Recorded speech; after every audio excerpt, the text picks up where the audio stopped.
The next morning, Caleb woke before sunrise as he always had, but instead of heading straight to the barn, he found himself standing beside the crib.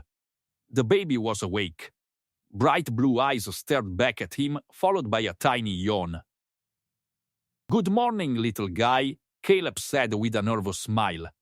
"I guess it's just you and me." Within days, the farmhouse transformed. The dining room filled with bottles, blankets, diapers, and toys donated by neighbors. Mrs. Harper, an elderly widow from down the road, arrived with homemade baby clothes. The local church organized a fundraiser to help with expenses. Even people who had never spoken more than a few words to Caleb stopped by to lend a hand. The whole town had fallen in love with the mysterious little boy. Since no one knew his real name, Caleb decided to call him Noah. "It means comfort," he told Sheriff Tom. "And somehow that's exactly what is brought into this house."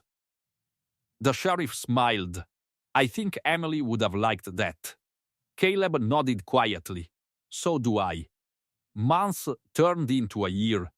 The investigation never uncovered Noah's parents.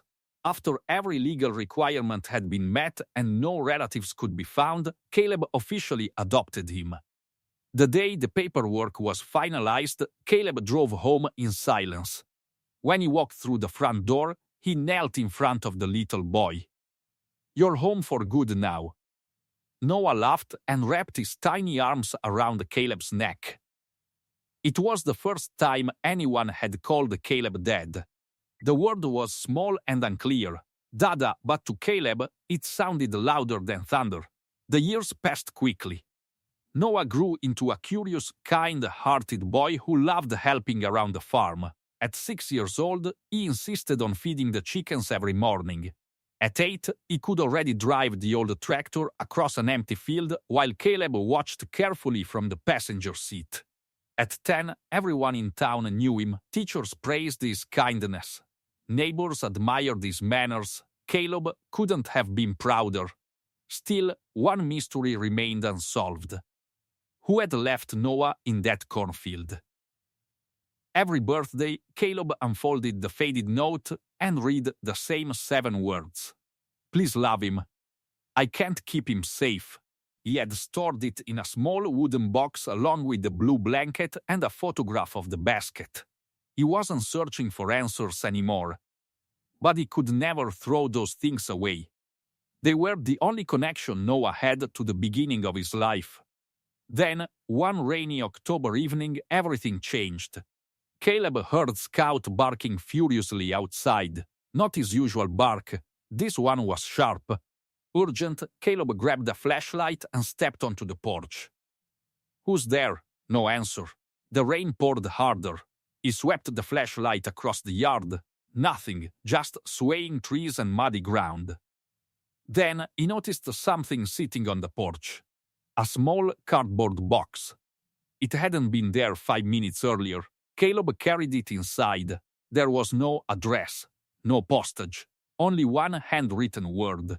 For Noah. His heart began racing. He slowly opened the box. Inside was a tiny silver baby bracelet. Engraved on it were 2 words. Noah James. Caleb froze. Noah James? Noah had never been given a middle name. Only Caleb knew about the note found in the basket. No one outside the investigation could have known the child had arrived without an identity.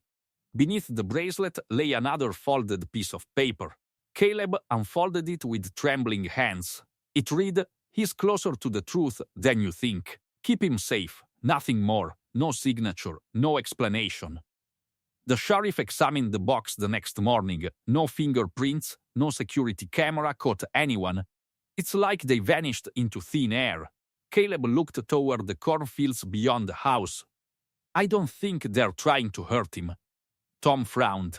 "What makes you say that?" "They left his name. They're watching over him." The sheriff wasn't convinced, or they're waiting. Those words stayed with Caleb for weeks. He installed security cameras around the farmhouse, locked every door before sunset. Taught Noah never to wander into the fields alone. At first, Noah complained. "Dad, nothing's going to happen." Caleb forced a smile. "I hope you're right." One afternoon after school, 11-year-old Noah asked a question Caleb had always feared. "Dad, am I adopted?" Caleb set down the wrench he was holding. He had promised himself he would never lie. So that evening, they sat together on the old wooden porch as the sun dipped behind the fields. Caleb told him everything.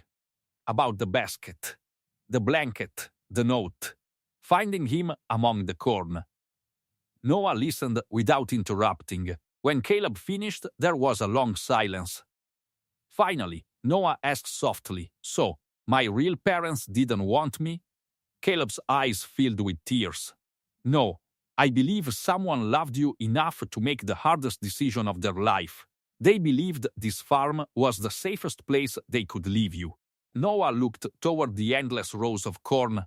"I wonder if they're still alive." Caleb placed a hand on his shoulder. "I wonder that too." Neither of them noticed the old pickup truck parked on a distant hill overlooking the farm. Inside sat a woman in her early 30s. She watched Noah through binoculars. Tears streamed down her face. "I found you," she whispered.